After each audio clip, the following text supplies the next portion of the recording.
Hey everyone, short run day.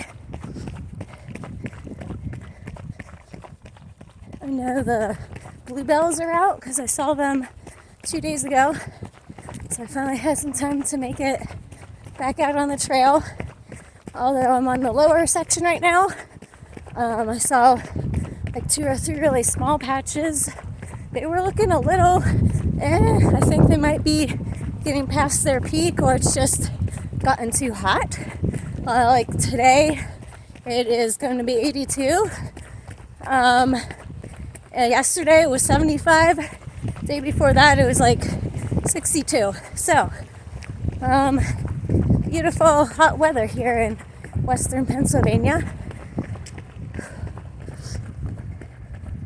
All right, I'm trying to look for, maybe a little further down, the first patch that I took a picture of and posted on Instagram and Facebook yesterday.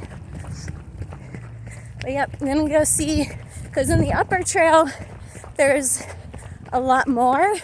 I'm hoping I didn't miss that this year. That'd be great to see. Let's see, what am I going to talk about real quick here? While I'm running along the Connoquenessing Creek here on my right, I'm wearing a Solomon woman's vest that was on super sale over the winter at REI on a clearance rack. So I picked up my first Solomon vest, and I've been wearing it more and more because I'm carrying pepper spray. Also water, because today it's pretty hot, and it's been nice. And being able to like super cinch it with the bungee cords versus I've had 2 Ultimate Direction women's vests, and while they're made for, kind of small, I'm really petite, so I can't cinch them as tight, and they'll like roll up my shirt. Okay, stopping for a second here. Here's the bluebells. Let me see, hopefully. So they're a little droopy, so it's hot. Hopefully you guys are getting that. It's hard for me to see with these sunglasses on. But anyway, this vest, I just noticed like when I started out on my run, it's rubbing on my neck, which, I mean, like during races and long runs, I'll wear a buff anyways to kind of protect my neck from anything. But it's kind of like just slightly annoying. I don't know, maybe because I'm sweating now, like literally starting to drip sweat. It feels so good. Then it's not rubbing quite as much, or I'm just focused on talking to you. I don't know. Hopefully you're getting a nice view here.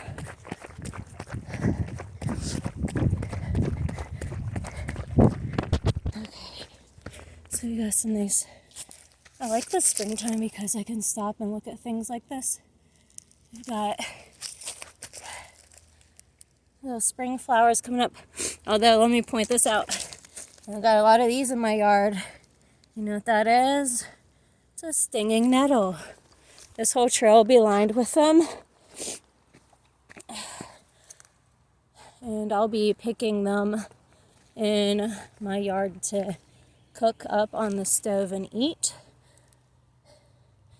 Do you eat those too? They're actually pretty good for you. There's another stinging nettle. Yeah, they'll be everywhere.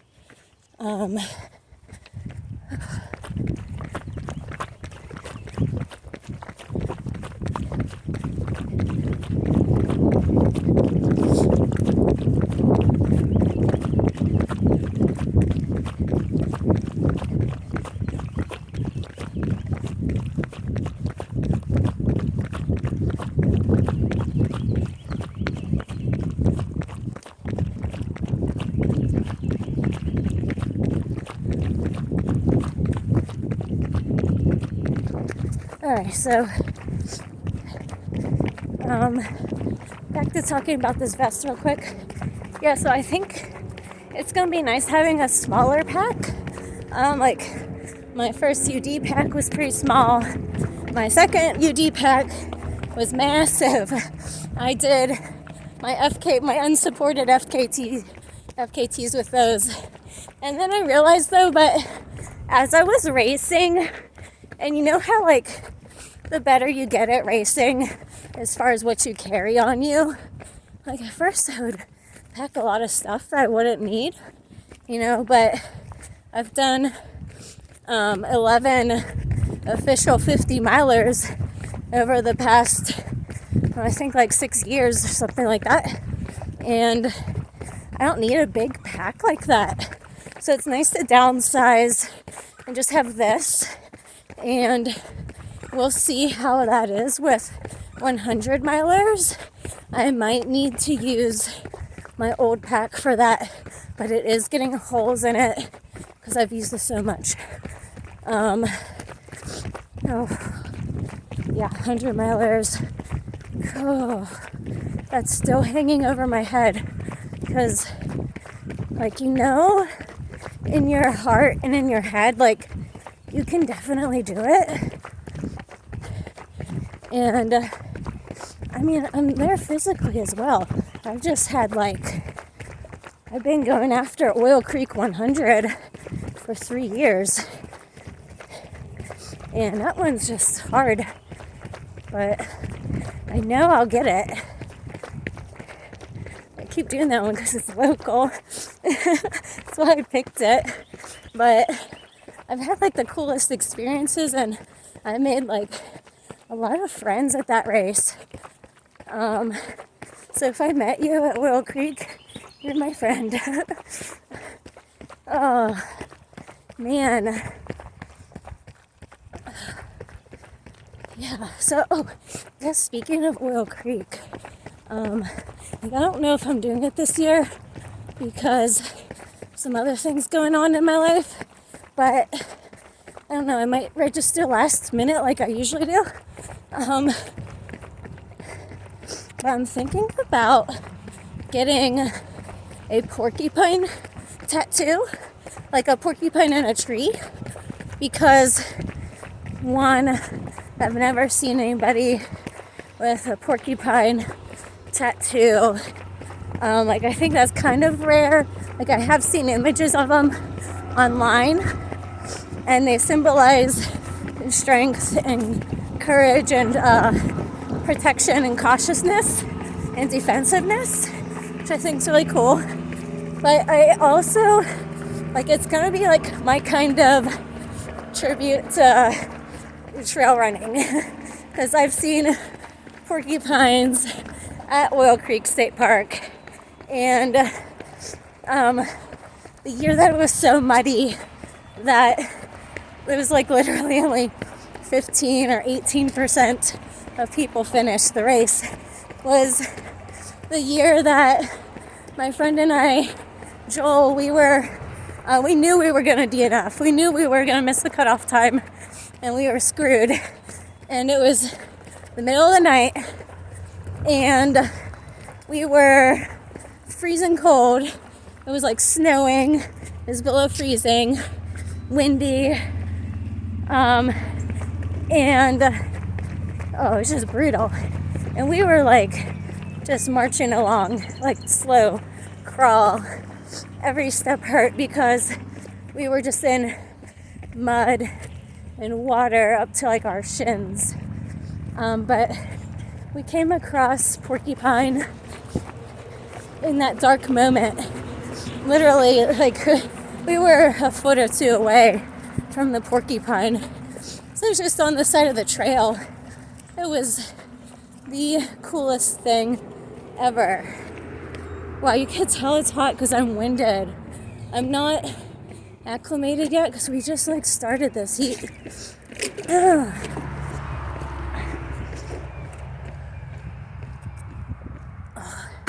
Oof, I almost tripped. Okay, so Anyway, like, so thinking about a porcupine tattoo. Someone left their stuff here. All right, and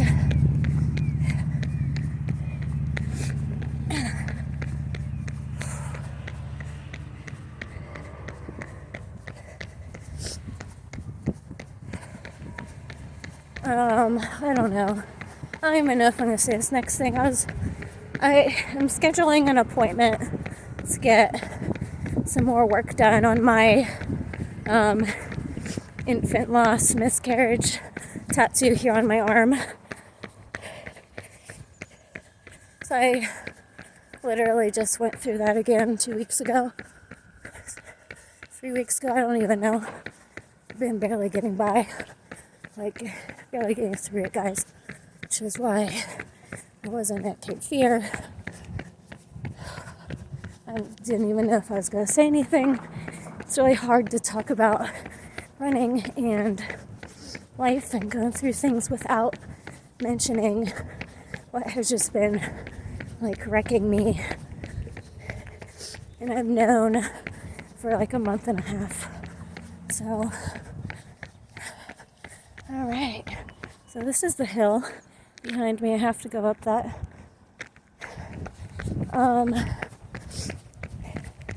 But so okay, so like, you know, that being said, going through that, I thought I was gonna save up money to head out to Crew and Pace at Badwater 135 this year, and I haven't made any effort to do that just because of what I've been going through. So that's not going to happen, it seems, which, you know, I'm okay with that. And I'm going to focus on my 100-mile distance myself. I do a lot of 50 milers, as you know. I think that's a great distance. But it's time that I do other 100s other than Oil Creek. So, you know, in a little bit, if there's still spots open, I'm going to register for Burning River 100. About to start up a big hill, so here we go. I usually run this entire way up, but if I'm talking to you, I'm probably not going to. So I'm looking at doing Burning River 100. It's in July. I know a number of people going. It's going to be awesome. You know, supporting others out there. And also Baker Trail Ultra Challenge. That's a 50 miler. It's in August. So when I complete that, and my husband as well, because he's going to run it with me, even though last year he ran a good bit of it with me, and I left him in the dust. He pooped out, and I was feeling pretty good, so I took off. I'm still sick. It's hard having a toddler, so they pick something up somewhere, they get sick, and then you get it, because you know you're with them all day, you take care of them. So I've been sick for a week now.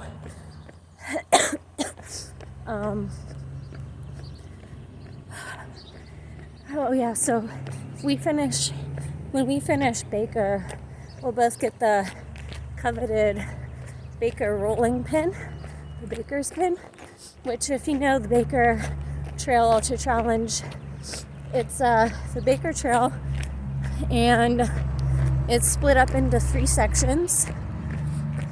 So the north, the middle, and the south section.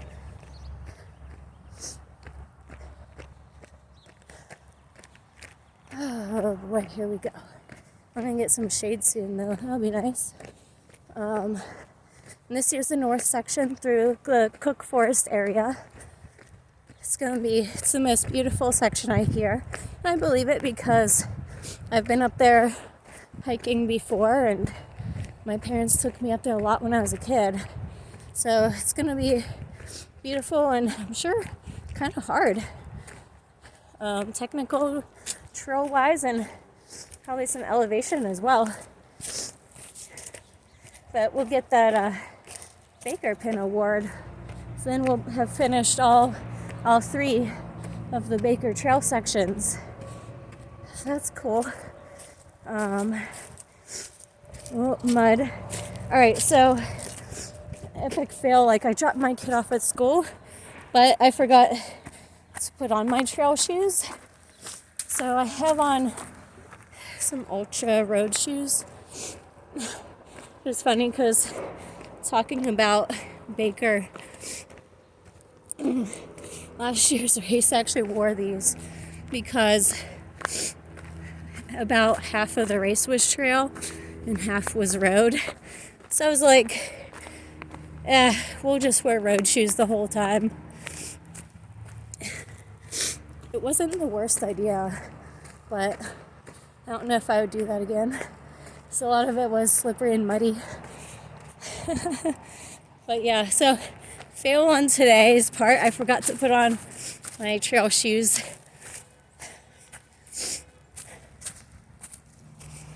Alright guys, well, I don't know. Maybe I'll think of some more things. I'm gonna get up this hill though and drink some more water.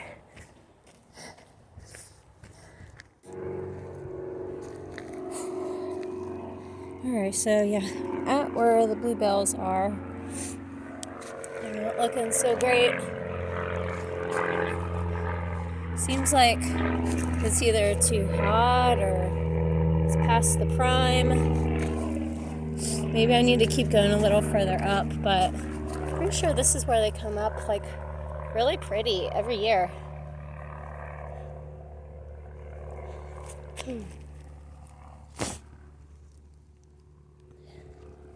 Maybe I should keep running up. So this is all along here. They're all the way back in there too. I'm not gonna go off the trail, obviously. They're usually more... See, I'm not really seeing any on this side, but I thought I could remember them being there and then down further. Maybe I need to go up more, but I think this is pretty much where I usually see them.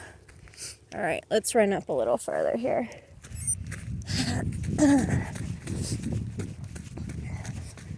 See what we can see. This was a nice, easy run. I took a full rest day yesterday. Oh yes, I'm seeing some more. Okay, so yeah, they're all in there. All that lush green, little specks of blue and purple. This is what I've been looking forward to this day all week. I knew I'd have time to come do this today.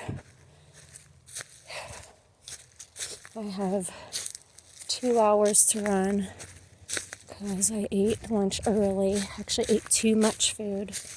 It might be affecting me a little bit on this run. I'm pretty full.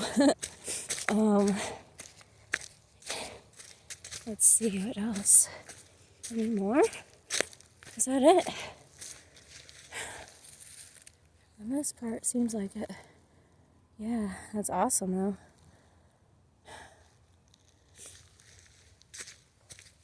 I remember one year I came up through here.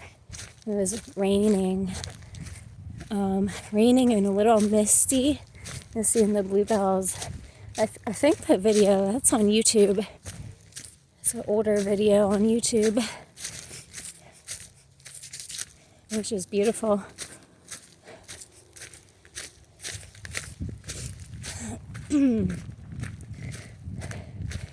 So I was thinking as I was coming to this spot real quick, so I've had a really heavy year with the loss of a little one. And, I've been grieving and living moment to moment. And just doing a lot for myself, a lot of self-care. It's still setting attainable goals and crushing them. Just moderation. Grieving just how I need to grieve whenever I need to. If I need to take a break, I take a break. If I need to go on a run, if I need to do kettlebell, I just do it. Spend time with family, lots of time with family.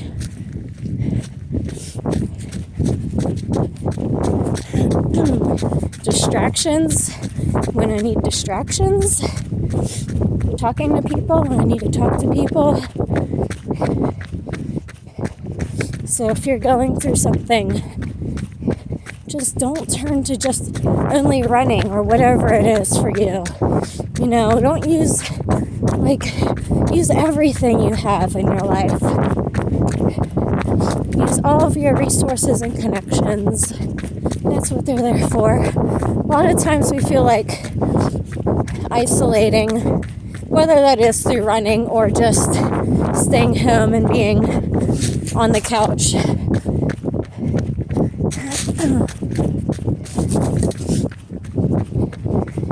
It's easier to isolate, but it's not always the right thing at the right time, so it can eventually be harmful to us.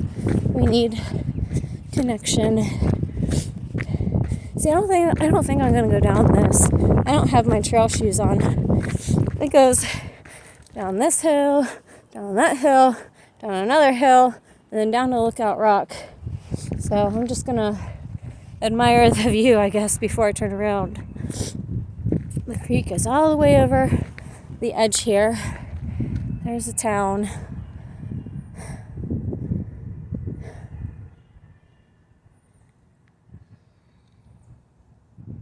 Awesome.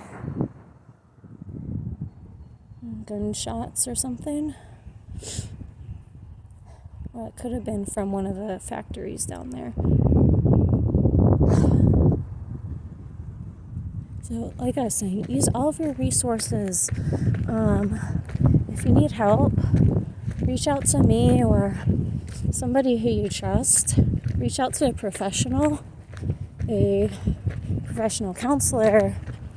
If you need help, like you're struggling with, say, an eating disorder, reach out to a dietitian, visit your medical doctor, and reach out with a licensed professional counselor who specializes in treating eating disorders. If you're struggling with, say, trauma, reach out to a trauma specialist. You get the picture. But, I'm bringing this up because I know it's hard to do.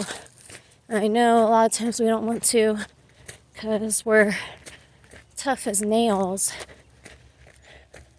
And you can still be tough and at the same time be weak. And sometimes we find strength in our weakest spots, weakest points. And we know this when we race.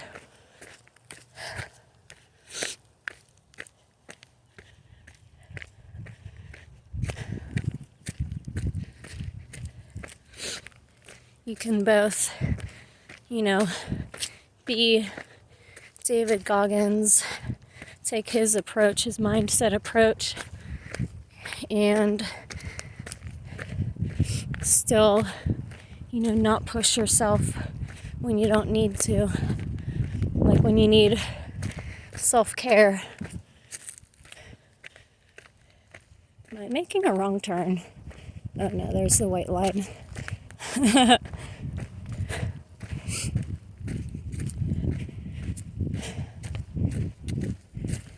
Oh, thirsty again. So glad I brought water.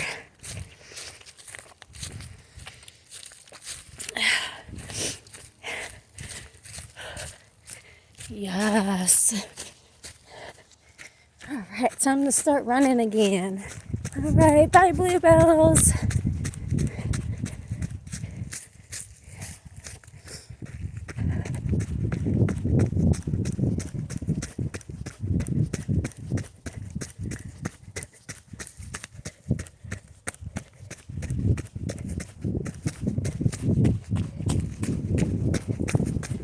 so pretty. What a gorgeous day for a trail run. Alright guys, I'm gonna end it at that. Thanks for joining. I hope anything I said today was encouraging or helpful or motivational or whatever in some way. I am going to, I'm going to go that trail. Take this one back instead. But I hope you enjoyed this video and enjoyed seeing the bluebells with me. And yeah, thanks for tagging along. I hope you're having a really great week. Take care.